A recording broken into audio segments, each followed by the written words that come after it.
Okay. If I can call the meeting to order. Notice of this meeting was given to all board members and associates in a meeting notice dated August 15th, 2024.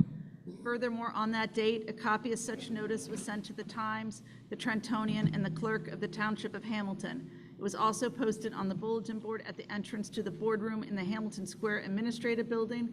Please rise for the flag salute. I pledge allegiance to the flag of the United States of America and to the republic for which it stands, one nation, under God, indivisible, with liberty and justice for all. Ms. Atwood, roll call. Ms. Stanton? Here. Ms. Byrne? Here. Mr. Salentano? Here. Dr. Farrar? Here. Ms. Harvey? Here. Mr. Kanka? Here. Dr. McSheen? Dr. McSheen will be here shortly.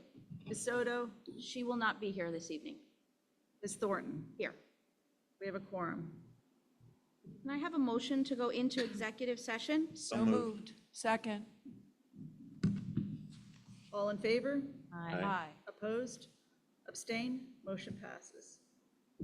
Whereas NJSA 10:4-13 requires adoption of the board to go into executive session, be it resolved that the board, pursuant to the Open Public Meetings Act, New Jersey, Title 18A, and the Hamilton Township Board of Education Bylaw Number 0166, hereby enter executive session to discuss a matter involving human resource matters and matters falling under the attorney-client privilege.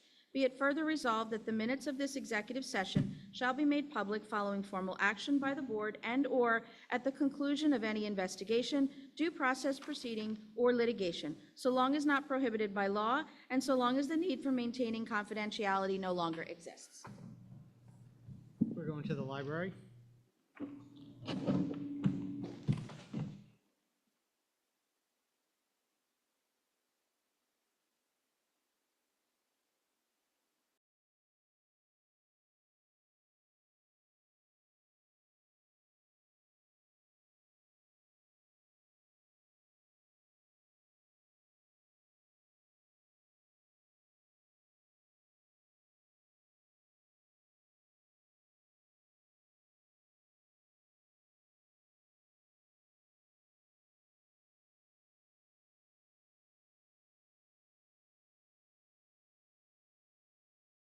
Back to order.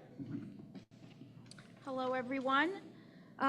So we're going to go into our announcements. I'm going to start with our superintendent's report. Thank you very much.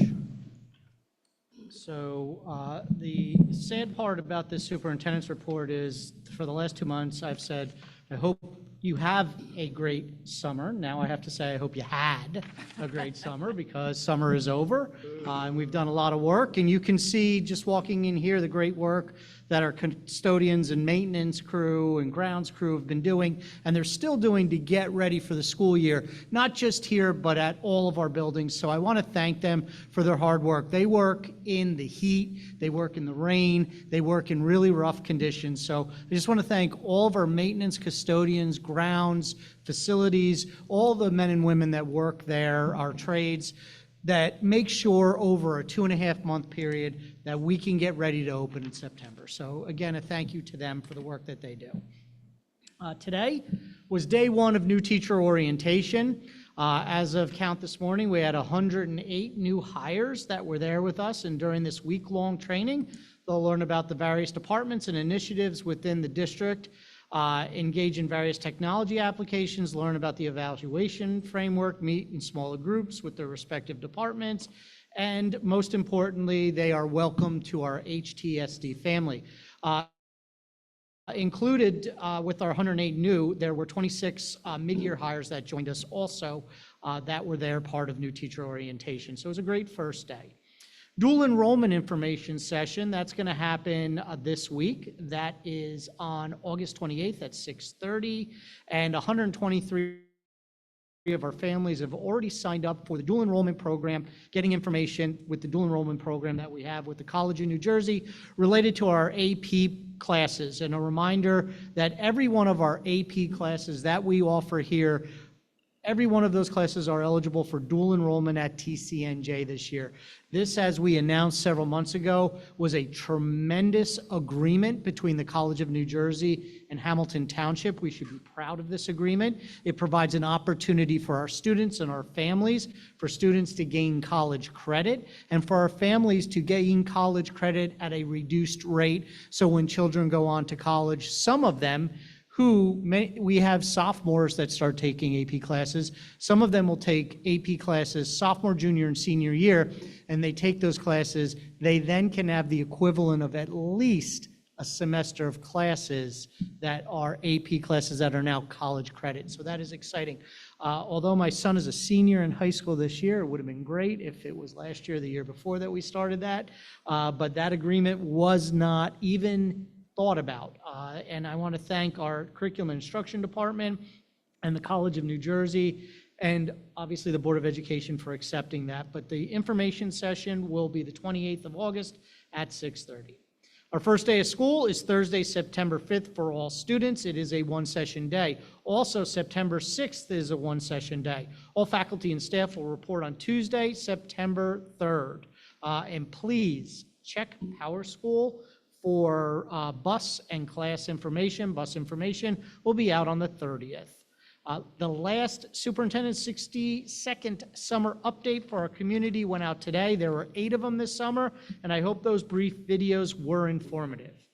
We're excited to announce the development of the new HTSD mobile app.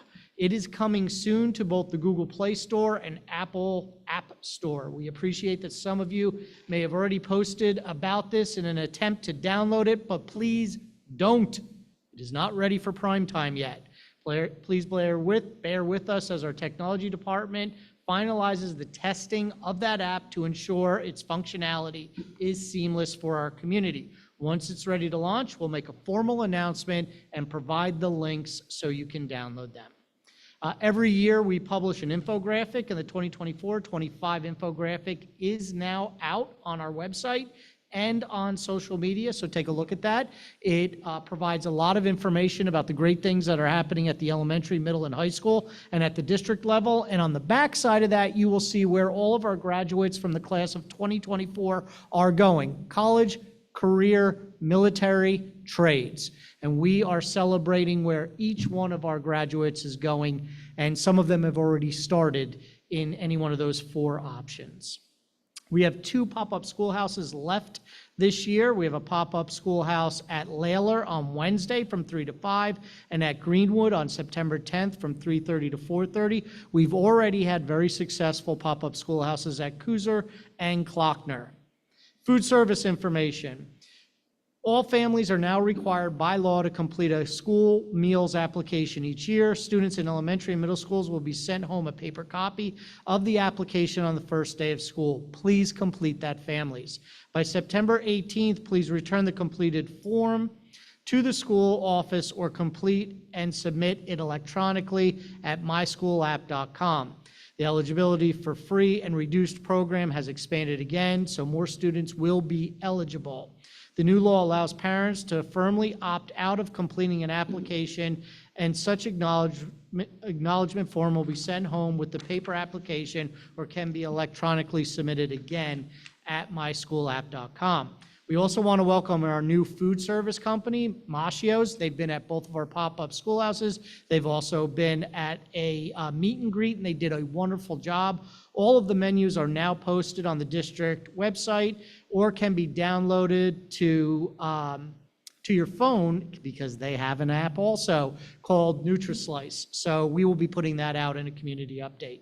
Schedules are out, as I mentioned, so please take a look at the schedules. Please understand also the complexity of scheduling at the middle school and high school level, and it makes it difficult to accommodate schedule changes. However, we do make adjustments to schedules when there are issues.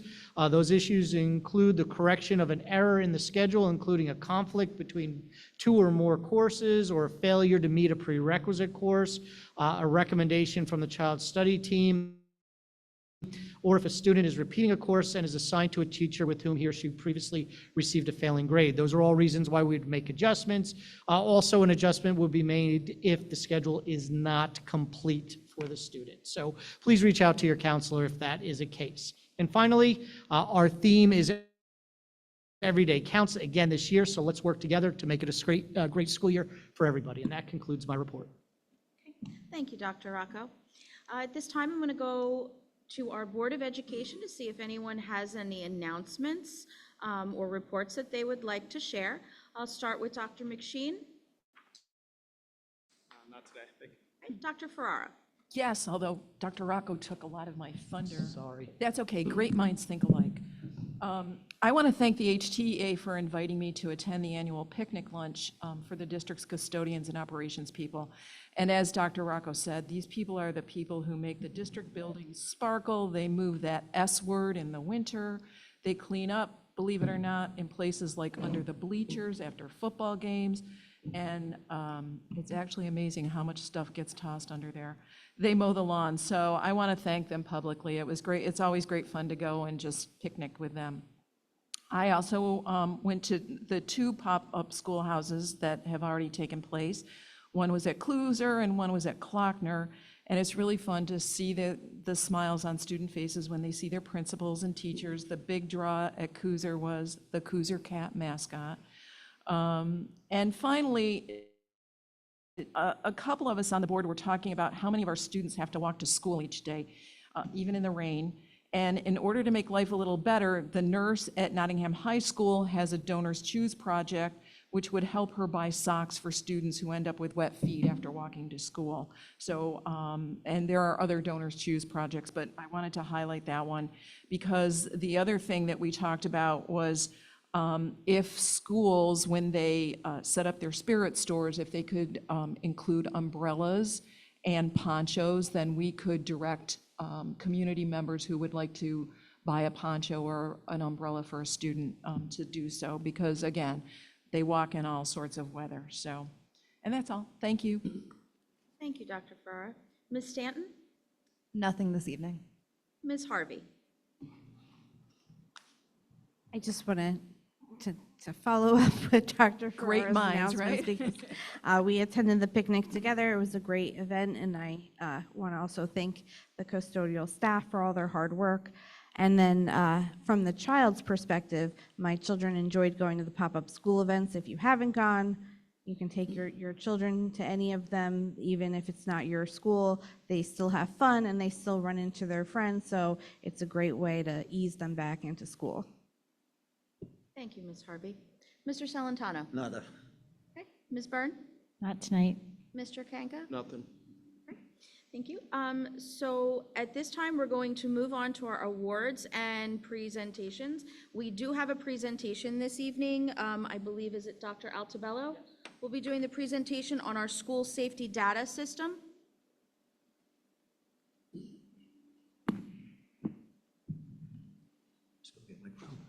On the board right there.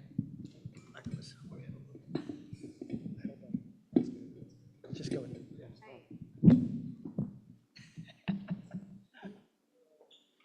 you want me to hold it? Yeah. Dr. McSheen got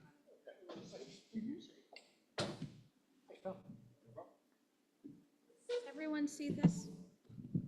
Can everyone see the screen? Just want to make sure. In the audience? Okay. Hold that up a little bit. Yeah. Oh, yeah, that's better. Okay, good evening, everybody. So we're required 2 times per year, according to the state of New Jersey, to report out on the school safety data system. So tonight, you're going to see information that shows September 2023 through December 2023. And then in November, we'll get the snapshot of the entire school year. But the data is good, so I'm happy to report it tonight. We'll go through it. So just a reminder, I show this slide every time. The school safety data system was established in 2017, 2018 by the New Jersey Department of Education. And essentially what it does, it collects incidents identified as violence, vandalism, weapons offenses, substance abuse offenses, HIBs, across the state of New Jersey. So every school is required to report this information.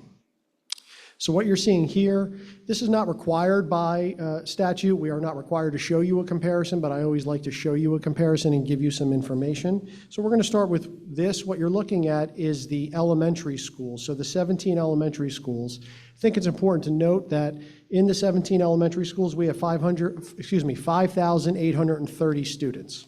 So when you look at this information, for example, when you look at total incidents of 42, that means that 99.3% of our elementary students are not engaging in anything that is violence, vandalism, substance, weapons, or HIB. That's good.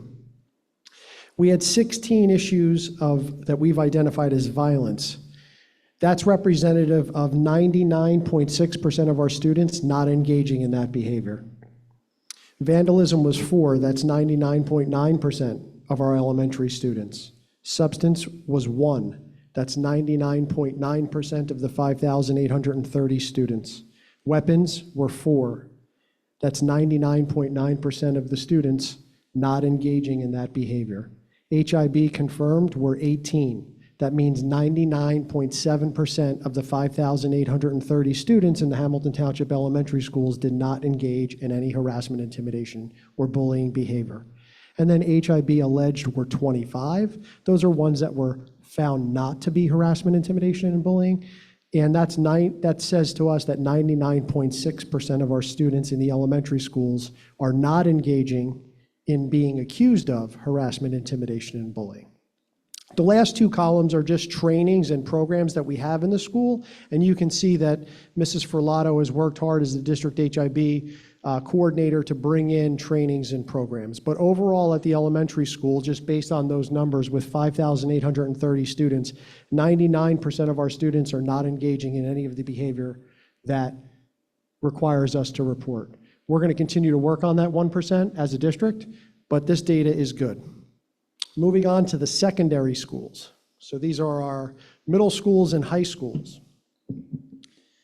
And I would be remiss if I didn't give a lot of credit to the school administration at our middle schools and our high schools, and the guidance staff as well, because we've made it a mission over the last couple of years to really focus on our secondary schools to try and bring down these issues, because years ago when I first came, these issues were a little bit higher.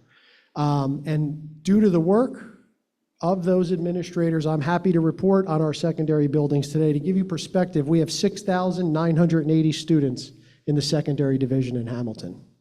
So our total incidents were 121, which is down from the previous year. That says to me that 98.2% of our secondary students are not engaging in any of these incidents. That's a good thing. Violence down year over year. 61 total incidents, that's 99.2% of our students not engaging in an issue of violence. Vandalism was at 9. That's 99.9% of the students not engaging in a behavior of vandalism. Substance abuse, down, 29 incidents across 6,980 students. That's 99.6% of our students not engaging. The next one, I'm actually proud to report that weapons have been identified, and that is up. Why is that a good thing? Because the Board of Education made a commitment at the secondary level to installing weapons detection systems.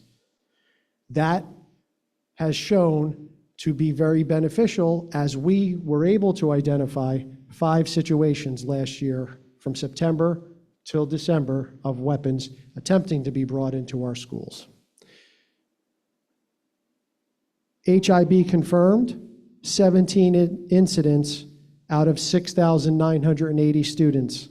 That's 99.8% of our students not engaging in harassment, intimidation, and bullying incidents in the secondary division. And then HIB alleged, which again are the ones that were not found to be HIB. There were 9, which means 99.9% of the students are not engaging in that behavior. And the last thing I'm going to show is just a cumulative comparison of the entire district. So to give perspective, there are 12,360 students in the Hamilton Township School District. Across the entire district, we had 163 incidents of violence, vandalism, substance, weapons, or HIB. So that tells me that 98.6% of the 12,360 students in this district are not engaging in this behavior. Violence was at 77, which is down year over year. That's telling me that 99.3% of our population is not engaging in that behavior. Vandalism is at 13. That's telling me that 99.9% of the 12,360 students in the district are not engaging in that behavior. Substance was down. 99.7% of our students not engaging in that behavior. Weapons were up. Again, due to the weapons detection systems being installed at the secondary division, and I would say adding the campus monitors at the elementary division, that is a good thing. HIB confirmed. They are down district-wide. 99.7% of the 12,360 students in this district are not engaging in that behavior. HIB alleged. They are down. 99.7% of the population not engaging in that behavior. And our HIB trainings and our HIB programs are up. So due to the effort of the administration across the district and really the building level administrators working with their teachers, working with their counselors, it certainly is not us. It is them at the building level doing this work. But I'm very proud to report this and show you that we are making progress. Are we perfect? No. We still have a lot of work to do, but we're moving in the right direction, and we're going to keep moving forward because we want to see these numbers continue to come down, not only at the elementary level, but at the secondary level and at the district level, because safe schools are important. When kids are safe and they feel safe, they're ready to learn, but we're moving in the right direction. So thank you for your time. If you have any questions, I'd be happy to answer them. Otherwise, I appreciate it. And you will be voting on this as required by statute tonight. Thank you, Dr. Altobello. Do we have any questions from any board members in regards to Dr. Altobello's presentation? Dr. McSheen? Yes, thank you, Dr. Altobello. As we know, the student population number changes over the years. Can you comment on how many more students there are this year versus last year? So in this comparison, we actually had 200 students more in the district than the previous year. So we are up students and down incidents, which is a great question. I should have brought that to the attention of everybody at the beginning. But year over year, we have more students in the district than we did in the previous reporting year, and we have less incidents than we did in the previous reporting year. Mr. Salentano. I'm sorry, Mr. Salentano. Jim, with regards to the weapons, do we know what type of weapons? I mean, Yes, so my edification, if it's... yeah, so the state is very specific with what is classified as a weapon. For example, let's say that somebody has something that's a sharp object. It has to have a blade that's a certain length in order for it to be considered a weapon. If something shoots a projectile, the projectile has to be a certain length or a certain size in order for it to be considered a weapon. And then depending on what the projectile is, would determine what the follow-up is going to be as per the state. So we know what they are. We've confiscated them, and all of those students have been disciplined in accordance with the board policy or the state law. But we're just not at liberty to disclose that because each one of those incidents is actually a student disciplinary matter, which is confidential information. Thank you. Yep. Dr. Rocco? Yeah, I want to thank Dr. Altobello for his presentation. He always puts perspective into these numbers, and I think these are important for the community. The community wants to know what's happening in the buildings. I think a couple of things the community needs to know on top of it, and I'm glad Dr. McSheen asked the question. We are increasing in enrollment, and the incidents are going down. However, there was a concerted effort that was put forth by the district administration and the building administration last year, and it started with safety and security. So we have layers of security. Some of that you see, like he talked about the weapons detection, and we have our campus monitors, and we have our private security that is there. So that's part of that, but there are other things that are there.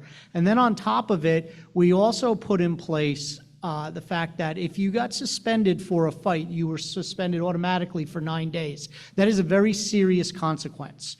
for kids outside of school. And we did hear from administration, kids saying that they chose not to engage in any physical altercations because of the 9-day suspension. So the message was out there. That will continue this year. On top of it, one of the 3 goals of the district, which I did not talk about in my superintendent's report, but is in my community updates, is in the 60-second update that goes out. One of the 3 items that we're focused on is student behaviors. And so the expectation is that we work together. It's not the teacher's full responsibility or the principal's full responsibility. It's the community's and the school's full responsibility. We work together on this. And the expectation is that we treat each other respectfully, whether you're an adult or a child. And you'll see in the community update when we talk about harassment, intimidation, and bullying and physical altercations, they are not acceptable. And we've drawn a line there. We've written about that. We've put that out to parents. We've put that out to our staff. We have enhanced some of the discipline actions. Hopefully that will carry through again in the next report and carry through this school year as we go forward. On top of it, we have a lot of proactive programming, a lot of proactive counseling, a lot of other resources that we're helping students make positive decisions. So I'll give you one other example just to close this out. At Layler this year, in the summertime, we did a pilot program. We had 40 students come over. Some of the students didn't necessarily like going to school. Some struggled in school last year. It was all about leadership, team building, and giving them problem-solving skills. So those type of programs to support students so that they can make right choices and be leaders in our school are important to help with these numbers as we go forward. So Dr. Altabello, thank you for the report. Thank you. Thank you, Dr. Altabello. Just real quick, I know that each year we move forward and we add additional programs for our HIBs in the schools. And if it would be possible, if you could just share the programs at each school with the board so that they can have an understanding of all the programs at each school. Yeah, we'll do a spreadsheet for each school, and we'll send it to the board, or we'll put it in the board library so that you have access to that. Yep, no problem. Very much. So we're going to move on to our committee reports. I'm going to start with Dr. McSheen for personnel. Changing it up. I am going to change it up a little bit. That's exciting. And I missed last month, so really excited to do it now. Okay, great. So we had our personnel committee meeting last week on Monday, the 19th. In attendance were Ms. Soto, Ms. Thornton, and myself, as well as senior staff. Fairly short report here. We had Dr. Rocco came and reviewed some administrator recommendations.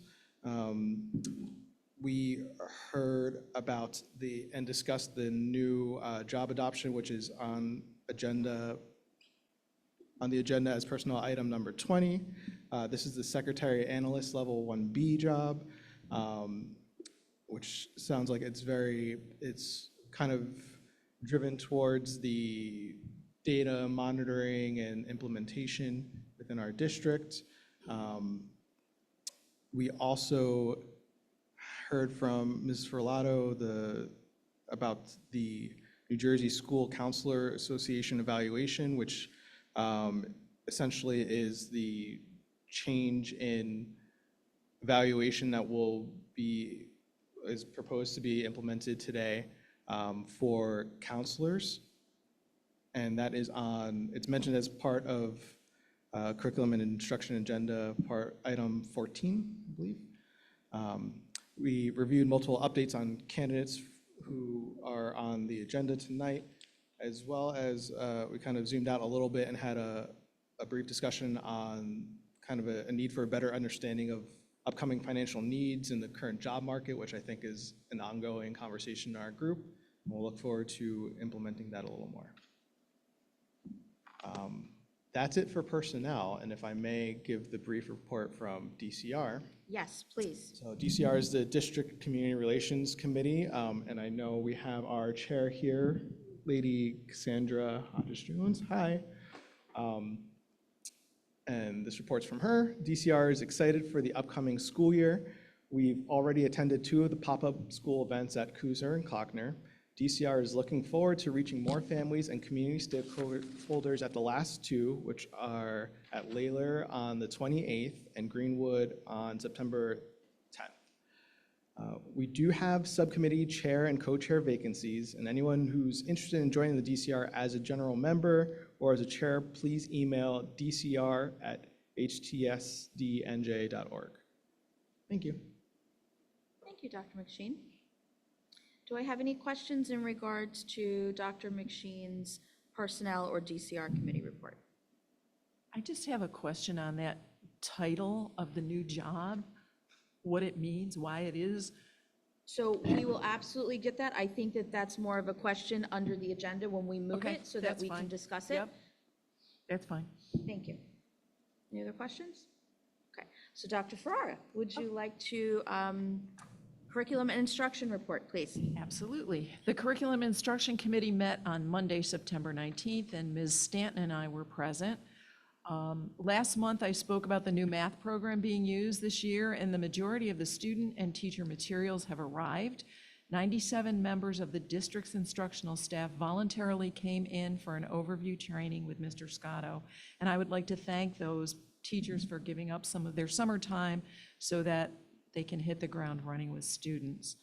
The district is also strengthening its accounting and marketing classes, which are part of our, oh good, I'm gonna blank.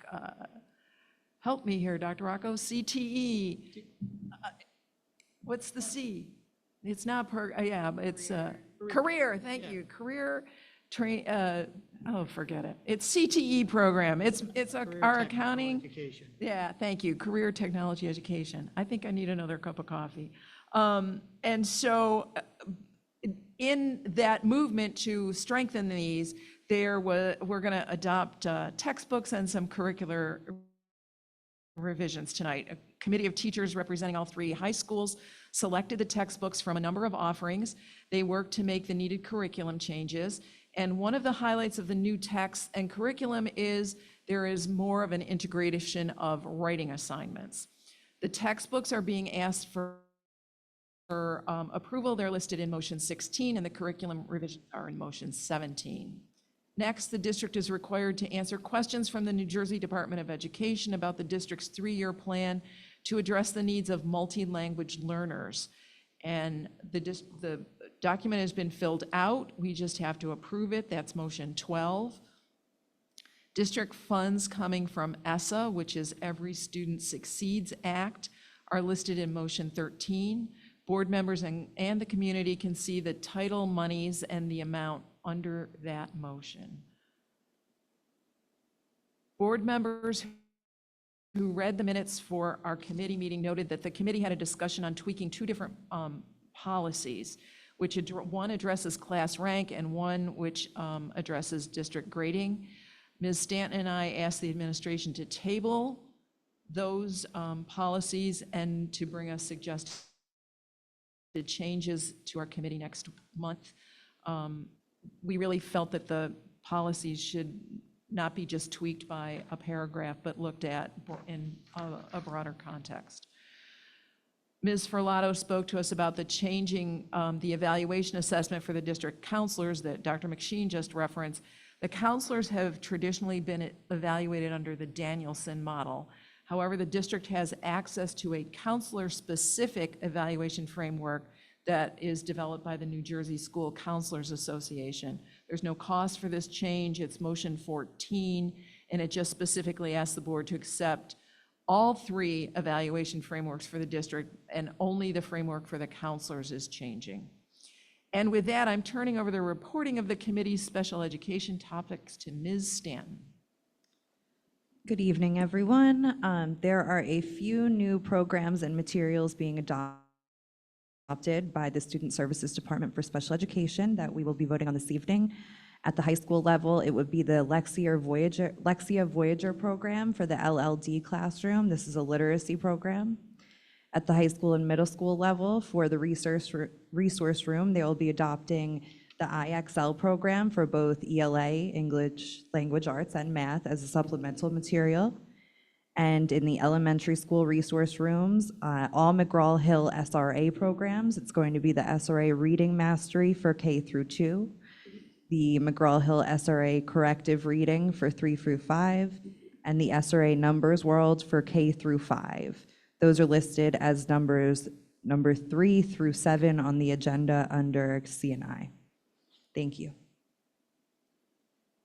Thank you. Do we have any questions or comments in regards to curriculum instruction report? Okay, seeing none, we'll move to Mr. Kanka for the finance and operation report.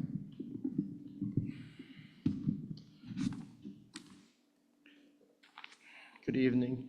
The committee met on August the 13th, and we started out with Dr. Rocco's superintendent communications, and his updating of the 60-second summer updates. Then we moved into I want to thank all the committee members that were there and the senior staff members that were in attendance. We had a big group there this week, or at this meeting, because we were discussing the capital projects update. We had Scott Whites from New Roads, Melissa Garlotti, and Scott Downey from Spiesel there to give us some updates on the ongoing projects that are going on in the summer.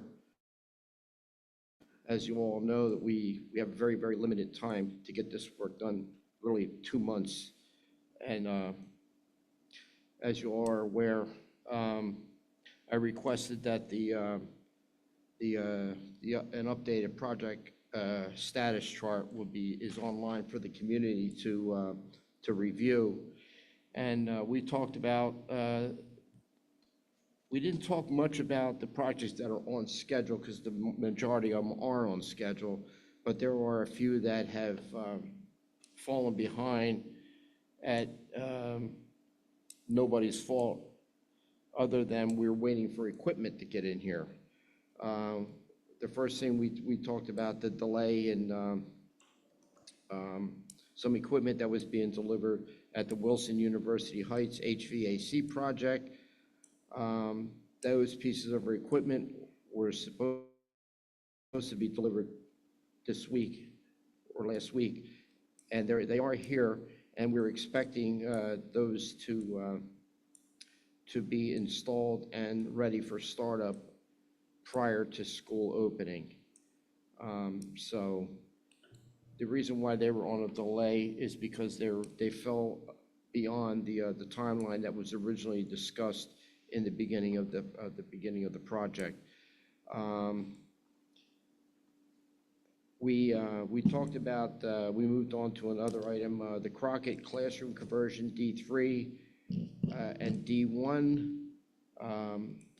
The D1 it's an HVAC project that's taken place. The D1 room is up and running with no issues, but we did have a manufacturer's issue with D3, and there was a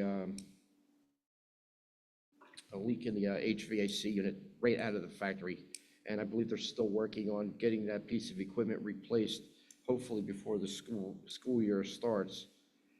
But it's not going to affect the start of the school year if it doesn't get replaced. There will be ventilation and heating in the room, but there may be some delays on the air conditioning portion of that particular piece of equipment. Then we moved on to the Mercerville kitchen upgrades. Everything is up front and ready to go, with the exception of one piece of equipment.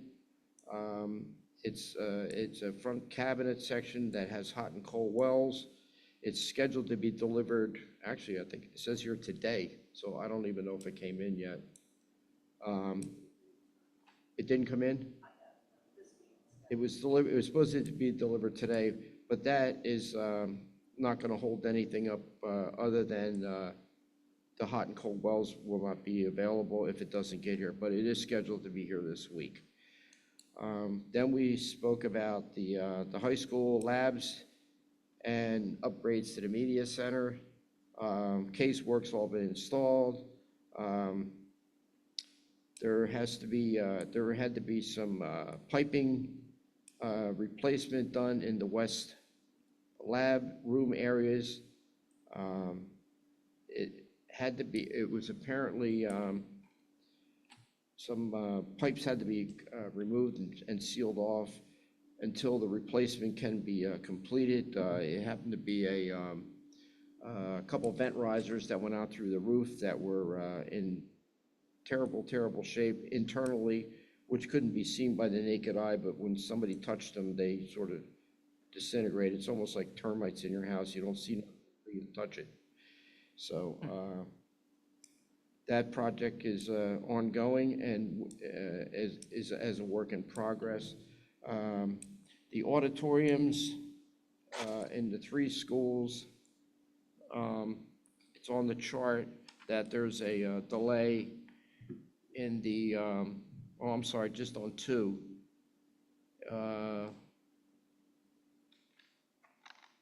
Excuse me. There's a back order on the lifts for west and north. The sound system upgrades are on schedule and for completion, but the lift sections will be blocked off until those particular items can be installed and be placed in use. There was if anybody can remember back, we had a situation with the boilers at McGuire School last year. We had one boiler that was broken down, and we had no way to get pieces for it. So we decided to change the boilers, but the boilers were supposed to be here in a time where we can get those things replaced, but they have been delayed, and we still have one boiler working over there, and we're cannibalizing parts out of that working boiler to keep the old one working. So it's a day-by-day situation with the boilers, but nothing will be removed out of that boiler room until we have the new boilers in our hands, in our possessions, all components in our possessions. So, and if you look at the chart, the projects that are on schedule are the Wilson Modular Classroom, the North. If anybody's run by North, you'll notice that we were replacing windows in the science wing, the ADA ramp, the auditorium sound upgrades, and the Crockett rising walls are all on schedule to be completed. Then this is going to coattail on Dr. Altabello's report.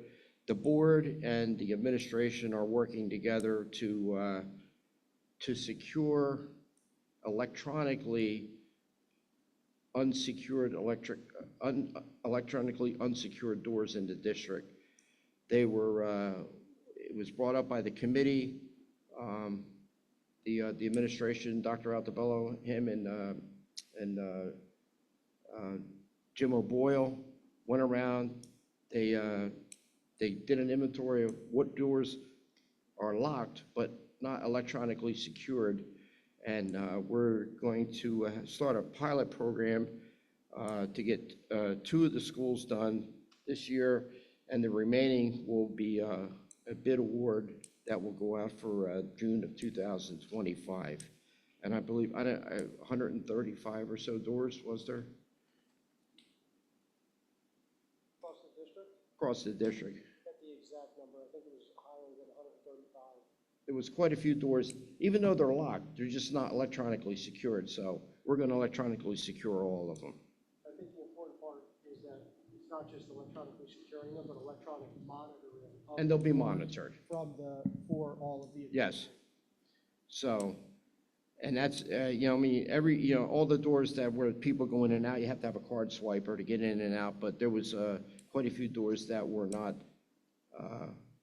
you don't need a swiper to get in and out, but if the door is opened, we will know it's been opened for more than I don't know, 10 seconds or something like that, if it's, because you don't want somebody opening up a door and then somebody blocking it and coming in. So it was a safety issue that we felt that had to be addressed. Then we talked about it, the dual-use application at Robinson School. That's, they're going to be moving speech back into the library. And we had next we had an HVAC project at University Heights that the outside unit that was installed took up 2 parking spots in the parking lot, so there was a change order put in to get those additional parking spots back. We're going to actually put 6 additional spots in to make up for the 2 that we lost. That's on tonight's agenda for approval. And finally, it was a OSHA training update. We're still trying to get the remainder of our trade guys OSHA certified for safety reasons, working in the district. So, and if anybody has any questions or anything on the projects, on progress of the projects, this chart is online for your viewing. Anybody have any questions on the board? Dr. Farrar? You referenced the Crockett walls, and I was there, and I saw that the stones from the walls were out of the wall. Is that the roofing project that we're working on? Yes. Okay. Yes. What it is when they put the membrane of the roof on, they didn't go all the way up under the flashing, so that's going to be moved up under the flashing because the stone that's up there, the brickwork that's up there is it's got a really rough texture to it and not smooth like this table where when you adhere the membrane to it, you got a nice. So where does the membrane come from? It doesn't come down from the roof? It comes From the roof up under the like they call them knee walls up there. So the membrane will come up under the flashing. So when it rains, it'll go onto the roof instead of between the roof and the membrane where it is right now. Thank you. So. Any other questions regarding Mr. Kanka's report? Okay, seeing none, we do not have a monthly suspension report or a monthly HIB report or a monthly health report at this time. Mr. Kanka? Negotiations. Oh, I'm sorry, Mr. Kanka. Can you take us through negotiations? My apologies. Well, I'm not going to do it now. Please. Under negotiations, as you know, I've been reporting that we've been in negotiations with the teachers, the HTEA. It's still ongoing. We are really close to getting this thing settled, and I've just got my fingers crossed that we can get it done in the next couple of weeks or so. It looks promising. It was tough over the summer getting people together, vacations and stuff like that, so there's been a lot of text messaging going on and emails going on. It was just difficult getting, 30 people in the same room together. So we've been working hand in hand with the leadership over the HTEA, along with our board attorney, and we're really, really close at this point. We also are in the middle of meeting with our directors. We met and exchanged ideas and the proposals on August the 7th, and we have yet to schedule a second meeting at this time, but it's a work in progress. And that concludes my report. Thank you, Mr. Kanka. I apologize for That's all right. skipping over That's all right. negotiations. You were thinking about the chart. I was. So as I said, we do not have a monthly suspension report or a monthly HIB report or monthly health report. We'll have those at the start of school in September.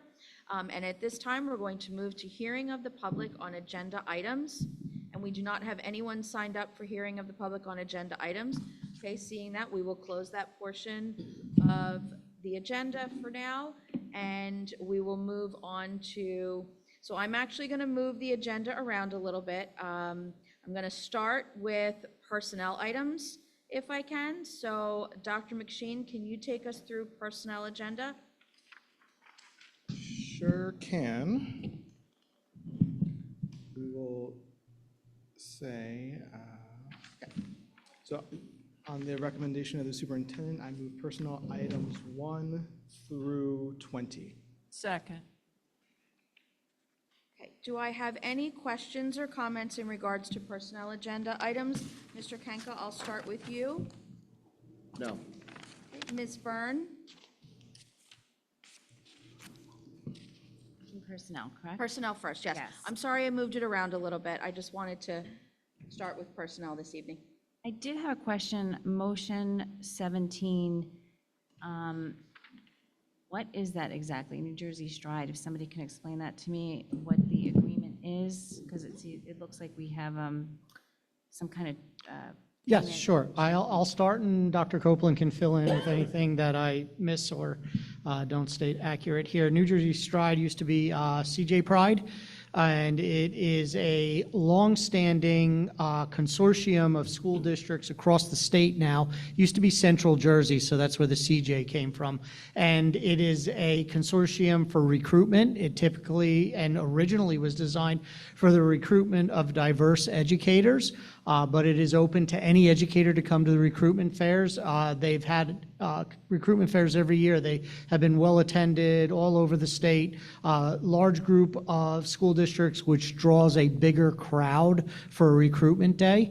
I know that when I was in Hillsborough, we were one of the founding members of it and participated in it for many years. So that's what it is, a recruitment consortium. So we pay a fee yearly so that we can participate in a broader, Yes, we do pay a fee. There is a fee associated with being part of the consortium because they do run events, they do run advertisement. They are now connected with New Jersey Association of School Administrators, which is the Superintendent's Association. So this organization does have more connections and more reach out in the state. and the benefits are that we get like a bigger pool for employment. Is that Bigger correct? pool of candidates. We also get recruitment opportunities where it draws a larger crowd than we would if we typically had our own event. Okay. Yep. Thank you, Dr. You're Hart. welcome. Byrne, do you have any other questions? No, I do not, thank you. Mr. Salantano?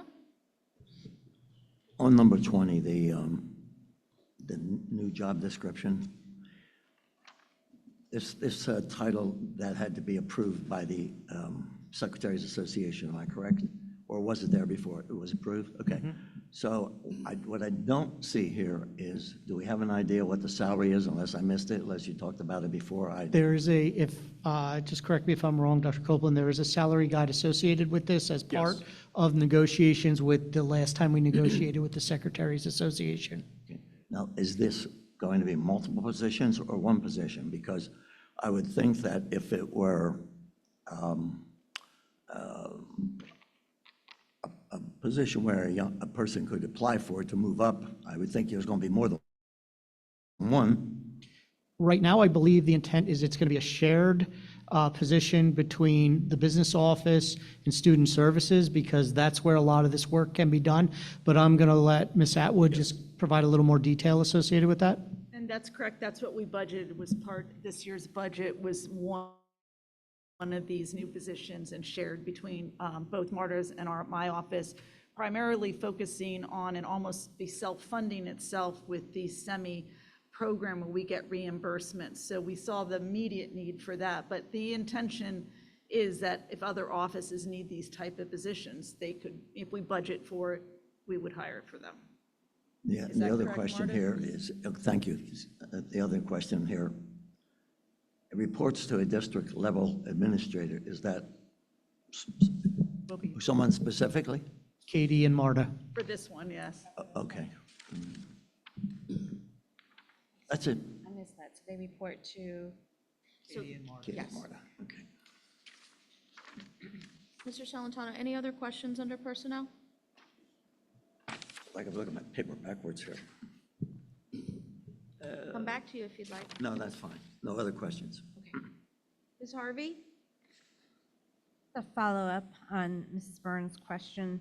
In number 17, it looks like the costs are limited to paragraph 12 because we're a returning member. Paragraph 13 doesn't apply. Is that accurate?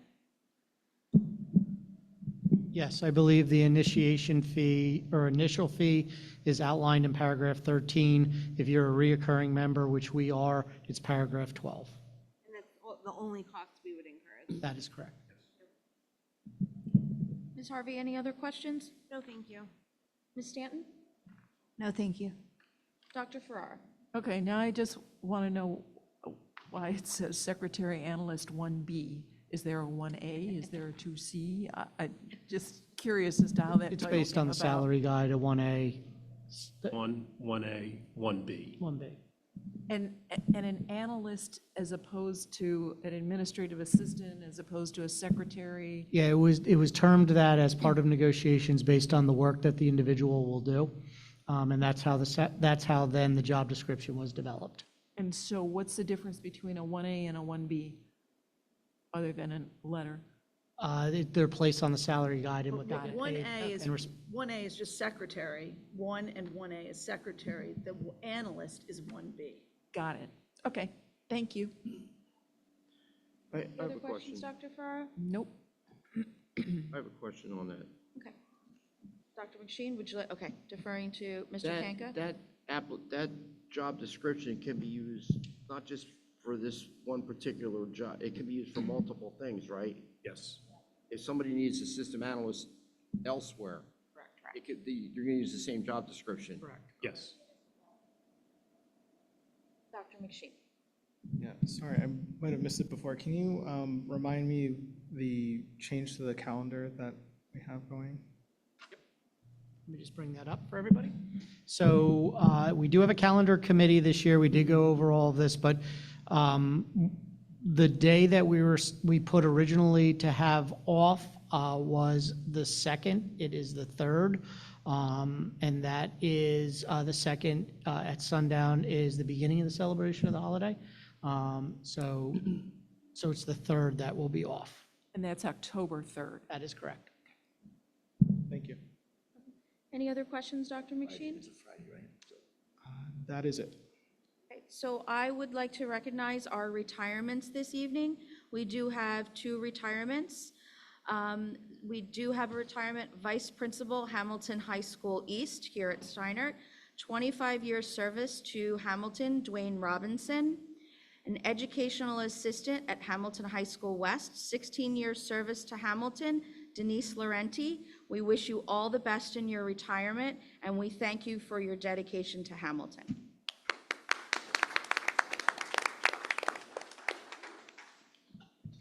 So at this time, if we can go through roll call? Ms. Stanton? Abstaining from 8, B8, and B10, yes to the rest. So could you just say those one more time? Sorry. Sure, it was underline 8, transfers and promotions, abstaining from B8 and B10, and yes to everything else. Ms. Byrne? Motion 8, abstain, page 1, number 2. Abstain, motion 20, yes to the rest. On page 1, number 20? I'm sorry? Number 20 on page 1. Motion 20, Oh, motion 20, sorry. yes. Mr. Salantano? Yes to all except 8A2 and 8A3. I abstain on both.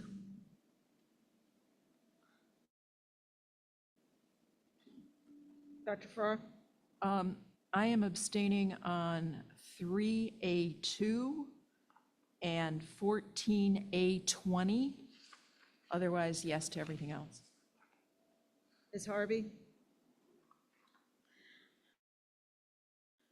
I'm abstaining from motion 7, section K, line 30, yes to the rest. Mr. Kanka? I'm not abstaining from nothing, yes. Dr. McSheen? Yes. Ms. Thornton? I'm abstaining on 8D1, yes to the rest. Motion's passed. So, thank you very much. On this motion, I'm very excited to make 3 introductions of administrators in this district. Robin Ivanisic, who is here, I believe with your family, is now the new principal of Yardville Heights, so congratulations to you.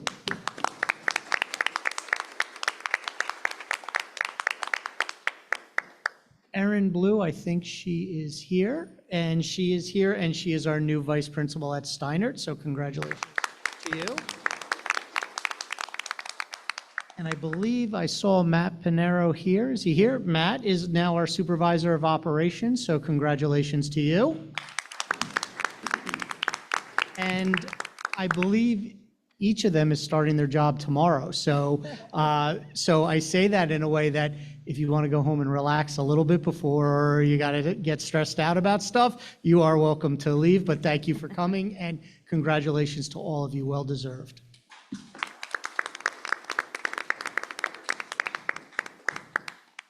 Thank you, Dr. Rocco. So we'll move on to curriculum and instruction. Dr. Ferrara, can you take us through the curriculum and instruction agenda? Yes. Upon the recommendation of the superintendent, I move items 1 through 21. Second. Okay. So do we have any questions on curriculum and instruction items? Dr. McSheen? Yes, I do. Can we have just like a little summary of the alternative academy, which is item 20 on our agenda? Sure, I'm going to turn that over to Dr. Altabello. Yes, so the district, a few years ago, we created an alternative academy for credit recovery purposes at the high school. So when a student goes, if a student fails a class, we have to offer credit recovery to them. And what we were doing previously is we were using an outside company, and we were paying an outside company to provide instruction for our students. What we've done now is we've designed an internal mechanism, so we have our own teachers teaching our own kids in the credit recovery program. So it's an online credit recovery, and there's a defined process for students to be admitted to that only for credit recovery through the high schools and managed by my office. So this, in order to do that, the board has to approve it each year. So each year in August, we put this motion on to approve us to do credit recovery through our alternative school as a virtual option for credit recovery, rather than paying an EduSeer or an outside company for that program. And we do roughly 600 classes a year for our high school students in credit recovery to make sure that they stay on the pathway to graduation with their cohorts. So. Great. And just on the note, it looks like basically the students attend in person for half day or so, and then The students are going to, currently the students, they go through a full normal schedule of their high school classes, and this is in addition to it, it could be done in a study hall if they have it. Other than that, it's done at home, virtually, on their own time. And then it's managed by, we have a supervisor who manages it to make sure that the students are not falling behind in the credit recovery classes, and follows up with the students, communicates with the guidance counselors at all of the schools, and we go from there to make sure that students are getting their credit back or they're not. okay, great, thank you. You're welcome. Dr. McSheen, did you have any other questions? Yes, I did have one other, I had more of a comment. So on item 2, the medical orders, page 13 is pretty challenging to read if you're not doing it on the computer. I imagine if it's printed out, it's going to be very difficult. It's the it's like the quick reference algorithm for hypoglycemia treatment. So just wanted to point that out in case someone prints it out and a nurse needs to read it. Page 13. They can rescan it or something. Oh, yeah, I see it. If you have the PDF, you can zoom in and it works, but otherwise, it's not. That's it. So Dr. McSheen, I actually just had a follow-up question on your question in regards to the alternative academy. Being that we've had it now for several years, is there a way that we can get some data on how successful the program is doing? Because I think it's a great opportunity and a resource for our students. So if maybe we can, Yeah, I the can give next you. month or so, get some data over how well it's been doing in the past. Yeah, what I'll do is I'll give you a 3-year snapshot of the number of classes that we've offered over the last 3 years for credit recovery and the percentage of students who have gotten their credit back in those classes. Great, thank No you very problem. much. Any other questions, Dr. McSheen? I didn't mean to cut you off. No, My that's all. apologies. Thank you. Dr. Ferraro? No. Ms. Stanton? No. Ms. Harvey? Thank you. Mr. Salantano? Just a clarification of number 17, the revised new courses. So I see it's, marketing, accounting, and corporate accounting. What specifically changed, or what are we upgrading? What? I believe the curriculum was updated, and I believe there are some new textbooks associated with these Just classes. books? Content? Well, the standards were, also you have to align it with the state standards. So as the state standards are adjusted, you have to adjust the curriculum. Thank you. Yep. Any other questions, Mr. Salantano? Good. Mrs. Byrne? Yes. Motion 14, the evaluation frameworks. I'm just wondering if we can have a little bit of an explanation, the difference between the Danielson and what we're going to for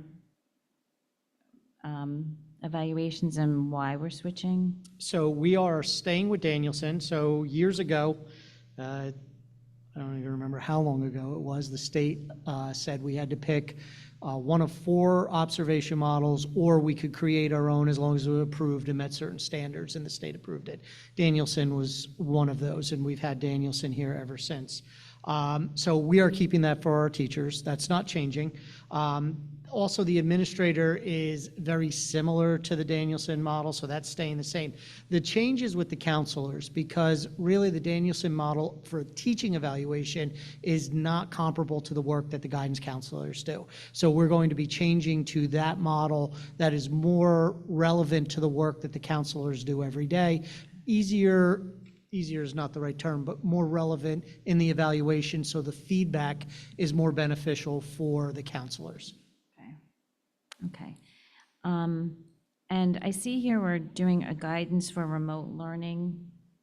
I'm just wondering why we're going to vote on that, because, I remember the parents were I'm hoping, because it's an election year, we're not going to have another. We're required by law. We're required by law to pass that every year now, since the pandemic, of if there was ever a situation, how would you transition versus what happened the last time, which was we're closing down, now figure it out, and create that plan. Now you have to have the plan. So years ago, probably when I was in my first administrative assignment, was the bird flu. Yeah, and we had to do a plan, and for a couple of years, we had to keep that plan active in case there was some issue. So we're approving the plan. We're not approving that we really want to do this. No, we're approving a plan that if we had to, we could go into remote. And Dr. Altobello? Yeah, one of the important things to note inside of the regulation for us having to have this is it doesn't give us the autonomy to self-select when we would go into remote. This would be in the state of an emergency if the schools were closed by the state of New Jersey. We just have a plan in place, so we're not building the plane as we're flying it, which is what we did the last time. We had 6 days to build out a full instructional plan. So now, because of that pandemic, they require us each year to approve a plan in the event the state was to close the schools again. So we are just required to have a plan that hopefully will never be used. And they want to know we have the infrastructure, the equipment, the resources to make that transition if it was needed. Yeah, with multi-sensory learners, it's disaster. So hopefully we don't ever have to Agreed. do that. Agreed. Any other questions, Mrs. Byrne? I'm good. Thank you so much. Mr. Kanka? No. Ms. Atwood, can you take us through roll call? Ms. Stanton? Yes. Ms. Byrne? Yes. Mr. Salantano? Yes. Dr. Farrar? Yes. Ms. Harvey? Yes. Mr. Kanka? Yes. Dr. McSheen? Yes. Ms. Thornton? Yes. Motion's passed. Mr. Kanka, can you take us through finance and operation agenda items? Sure.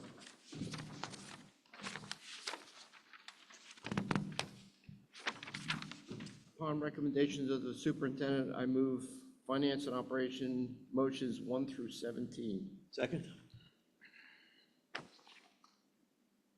Okay, do we have any questions on finance and operation agenda? Mr. Kanka? I just want to clarify a couple items. It would be motions 15 and 16. At the advice of a couple of our professional contractors or, people that do work for like Spiesel and New Roads, those bids are going to be rejected and resent out for rebidding on those two items. That would be the Hamilton North Auditorium upgrades and the Gryson Reynolds kitchen upgrades. They came in way over what they expected, so we're going to get sent back out. Other than that, that's it. Okay, thank you, Mr. Kanka. Mrs. Byrne? No. Mr. Salantano? No, ma'am. Ms. Harvey? No, thank you. Ms. Stanton? No. Dr. Ferrara? Nothing, thank you. Dr. McSheen? Nope. Okay, seeing that we have no other questions, Ms. Atwood, can you take us through roll call? Ms. Stanton? Yes. Ms. Byrne? Yes. Mr. Salantano? Yes. Dr. Farrar? Yes. Ms. Harvey? Yes. Mr. Kanka? Yes. Dr. McSheen? Yes, but abstain on item 1 and on item number 7, numbers 15, 16, and 17 abstain. Ms. Thornton? Yes. Motion's passed. So now we're going to be moving on to other business. So if any board members have anything that they would like to discuss under other business, Dr. McSheen, I'll start with you. I'm good, thank you. Okay, Dr. Ferrara? I'm good, thanks. Ms. Stanton? I did want to make a small plea to the district and the board. I have a few people throughout the district that have been asking for us to initiate some kind of public education on special ed, whether that be for mainstream students, for the community as a whole. I had a suggestion of an OT that I know and love, and I think that Dr. Rocco knows pretty well as well, Mr. Santucci possibly coming, just to give, again, whether this is for all high school students to know about their special ed peers, or if it's a parents' night kind of thing, something we do at a board meeting, some kind of outreach for the community to learn a little bit more about our special ed population. Thank you. It's a wonderful idea, Ms. Stanton. Thank you for bringing that up, and I'm sure that Dr. Rocco can work with administration, and I'm sure we can come up with something. All right, thank you. Thank you. Ms. Harvey? I just wanted to point out, because I did get questions, we had mentioned it earlier, but just to make clear that the calendar has in fact been updated. I know people who have small children who might have already taken off from work should just double check the calendar to make sure that it doesn't cause an issue for them, since we've switched October 2nd to now the date off is October 3rd. So I just wanted to make that clear to people, just because I did get a lot of questions. And then I just wanted to, as a little announcement to interested people, because I just know that it goes in line with our education. I'm a member of the New Jersey State Bar Foundation, and there is a program that is nonpartisan that is about the election, that's open to the public. And it's actually, when I was in high school, I actually went to one of the programs, and it was very enlightening for me and helped to expose me to lawyers and other professionals. So I just wanted to make the announcement that it's on September 17th, which is actually the day the Constitution was signed. So they picked a good day, and it's virtual. You can get more information at the New Jersey State Bar Foundation. It's a free public program that the Attorney General's office is involved in, and it just basically explains to the public about how to assess information that is going on with our presidential election. So I just wanted to give that little plug as a public education. Thank you, Ms. Harvey. That's the other NJ SBA, right? It is, in fact. I have 2 accounts. Mr. Salentano? No, nada. Mrs. Byrne? No, I'm good, thanks.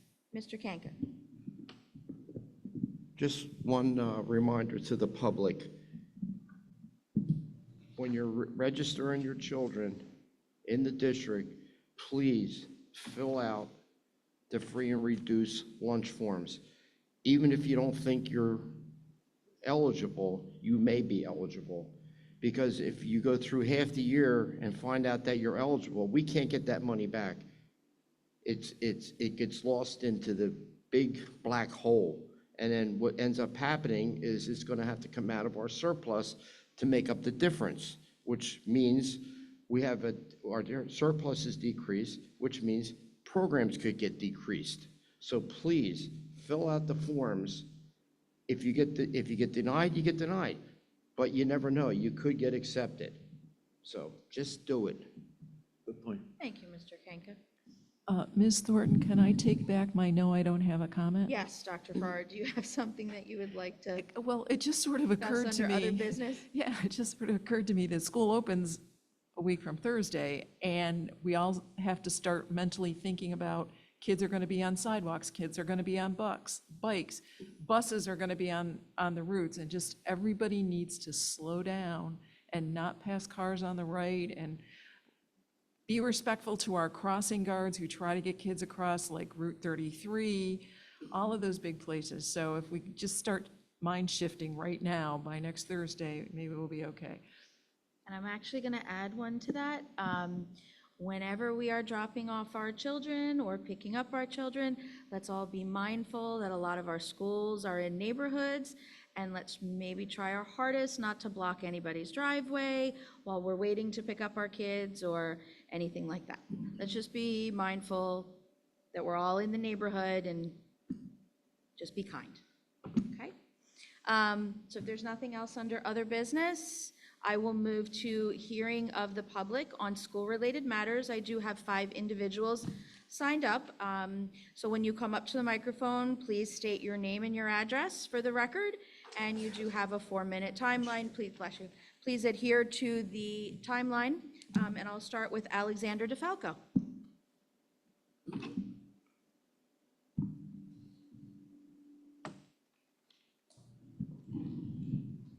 Thank you, and good evening, members of the board. I think, as we can all agree, one of the primary missions of our public school system is to prepare the youth for the future. So tonight I wish to focus on why the board should take greater focus in making improvements in preparing citizens of tomorrow for participating in our democracy. I have made some strides in addressing this issue throughout my high school career through my school's involvement in the statewide mock legislator program. While this issue is not unique to Hamilton, I believe that enhancing civic education will serve to improve the quality of education at large and our community at large. So the 2 main issues I have observed with being involved within the civic education curriculum are the lack of involvement by the majority of students and the preference for study of national/state government over the examination of local/county government. So the truth is, most students don't get significant interaction with civics beyond regular history courses. And the primary issue with this is that students are not provided with an adequate understanding of the functionality of government in the modern day. And I believe this is a necessity because all of our students are entrusted to have the right to participate in our democracy. So I believe is the public school system's responsibility to prepare them for this. So increasing education for voters of tomorrow will definitely provide significant benefits to our community's governance. And in the referencing the current civics curriculum, topics concerning local government structure are rarely discussed, if at all. And it's an unfortunate reality that the government that arguably affects our lives the most is discussed the least.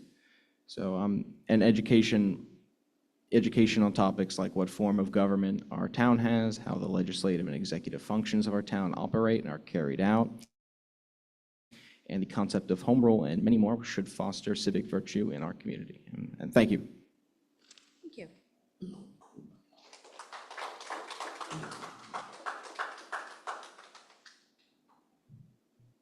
Rachel Balshowitz.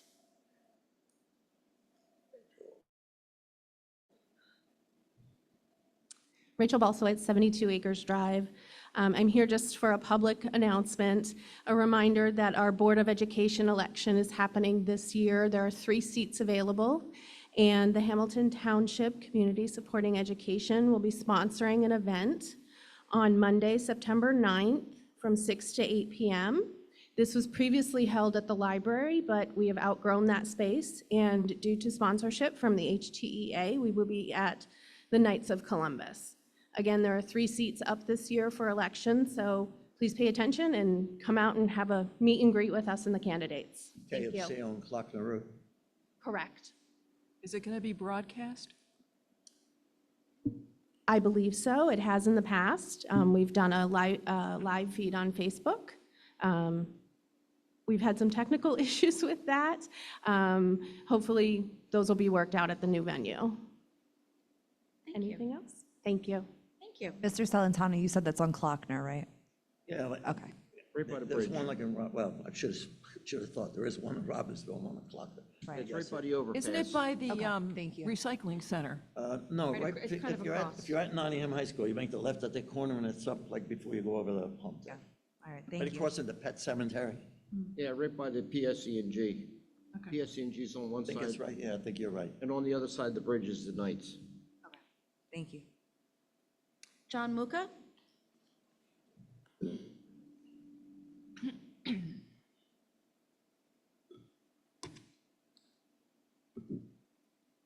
Good evening, everybody. My name is John Muka, lifelong Hamilton Township resident. There's been a lot of comments made tonight addressed to the public, some very good ideas, actually, that the public should know about. I just want to point out something that the Hamilton Township Committee Supporting Education has in the past taken it upon themselves to post the video from this meeting. But the last time they were able to do that, I guess, was May, because the June and July meetings were not posted anywhere. And I don't know whether this meeting is going to be posted or not. Now, we have like a few people watching the live stream, but for the majority of the 65,000 voters out there in Hamilton, they're not paying any attention. So any chance we have to get this meeting publicized so that when you address the public, there's a chance the public will actually hear what you have to say, and again, very valuable information. Perhaps someone on the staff here or the technical folks, I don't understand, you just take responsibility for taking the recording of this meeting and putting it on the Hamilton Township School District website. I think Dr. Rocker's doing a great job. He's on there all the time giving us updates. So why can't we just post this video from this meeting on that site? Thank you. Thank you, Mr. Muka. Janice Glonick.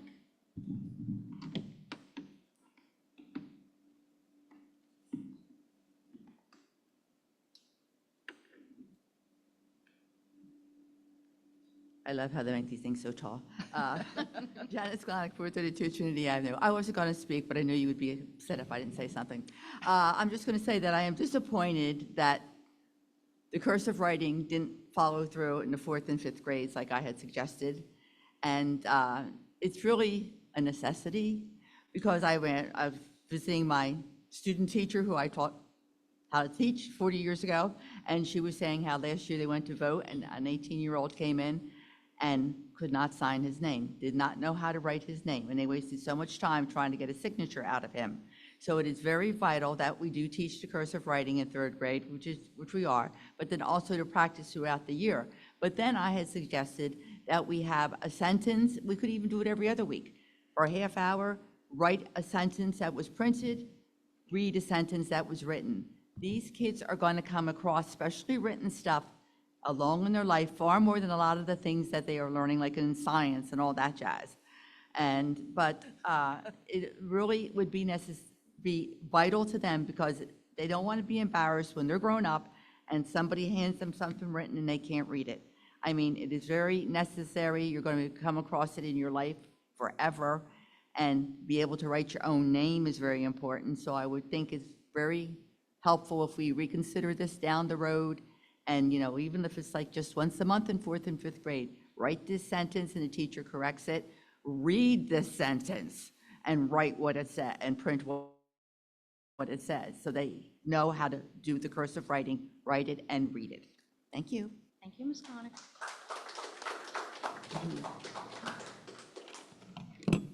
Marvina Brown?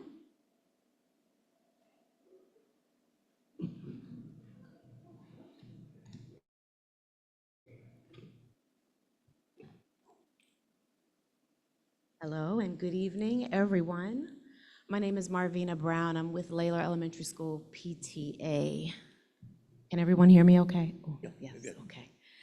All right, I agree about the cursive. I was just telling my friend there that my daughter just asked me to read her shirt. Mommy, I can't read cursive. What's my shirt say?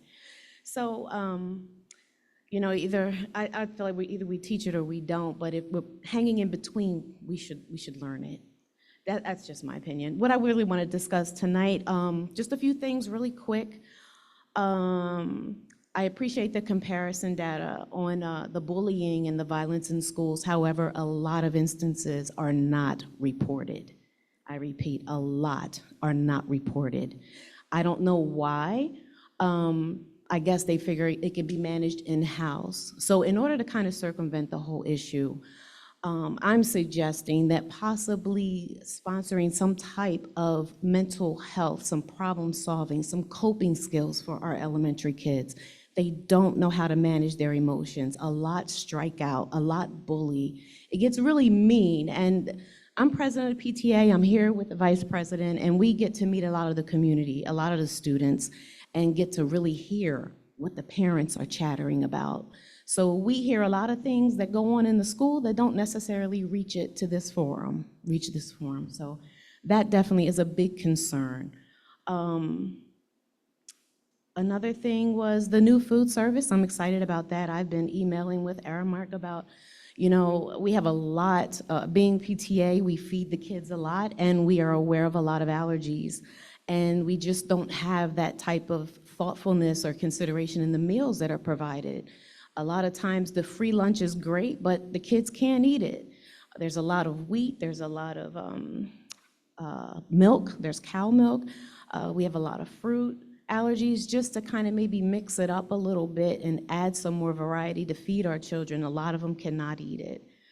The heat in the school, we have some classrooms that are air conditioned and our main office is nice and frosty, kind of like in here.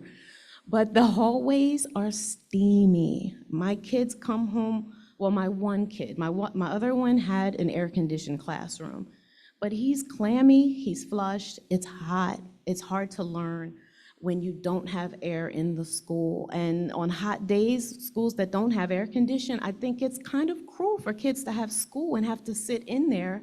The teachers don't know what to do. They tried to take them outside under a tree. That doesn't work. It's very difficult as a parent to send your kid to sit inside a hot old building without air. We need assistance with that. And that, I guess that's enough said on that. It's really a big concern with a lot of the families, a lot of the students. And last but not least is handicap accessibility. We have strollers. This is an elementary school. We have elderly parents and support systems, grandparents that can't easily make it into school for concerts and programs that we as PTA try to create. We haven't had a PTA since COVID. We started last year to try to build community, get people in the school, get parents unstuck and participating in our programs, and it is difficult. Everybody says, I don't have spare time. Neither do we. There's no such thing. We're sitting at a laundromat mapping out calendars for the year. You got to carve it out, and it's a hindrance not to have a welcoming entrance for those who are wheelchair-bound, strollers, things of that nature. I didn't think I was going to use my time, but I did with 2 seconds to spare. Thank you for your time. Thank you.